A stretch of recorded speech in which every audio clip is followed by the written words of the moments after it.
Turkel brands and author of All About Them, Grow Your Business by Focusing on Others. Delighted to have you with us, Bruce. So why do you think they got rid of him? Was it the vandalism? Was it peeing in the corner?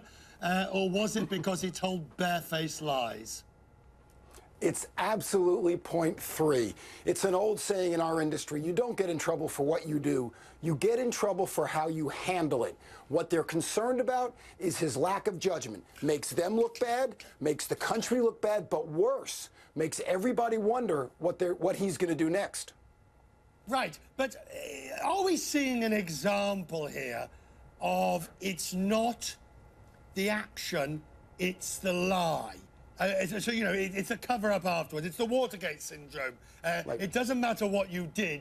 It's how you obfuscated or lied about it afterwards. That's exactly right, because that's what talks to character. He could have handled it better. He could have apologized sincerely, and as we talked about, he could have put up some money to build a pool in a favela in the city of God and demonstrate how regretfully sorry he was. But as soon as he tried to say, no, no, no, not me, I had nothing to do with it, all of a sudden, everything changed. You know, most athletes complain they get robbed by the referees, but Lochte can only complain that he got robbed by himself. Do you think if he'd done that mea culpa with Matt Lauer and said, right, I'm going to go there, I'm going to go back there, I'm going to apologise, I'm going to build that pool, they'd have stood by him?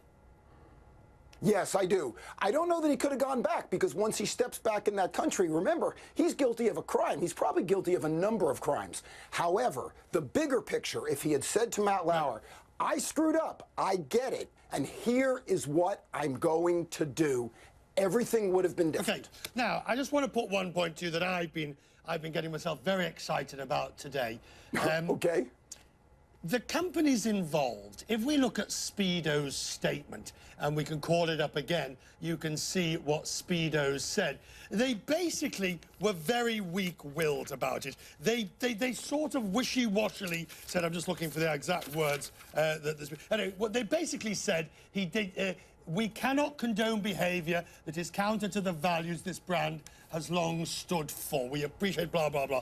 I mean, wouldn't they have been better to say, we don't condone lying, he lied, instead of this wishy-washy values we brands that we whatever? You would think so, and that's what you would expect from your friends, from your kids, from your family. But the difference is they don't know what's coming next. They don't know if something's going to happen that's going to all of a sudden make him a sympathetic character. They're already on the wrong side of this because of what he did. They don't want to wind up on the wrong side of it because of what they do.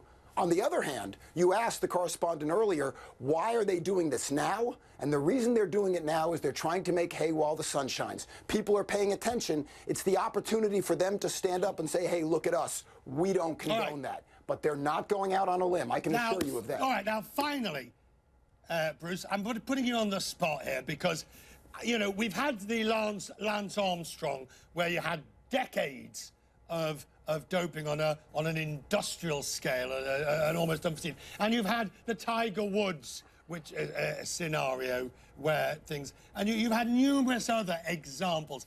But do you honestly believe it was right for the sponsors to bail out on him just over this? Well, once again, there's two very important issues besides the obvious.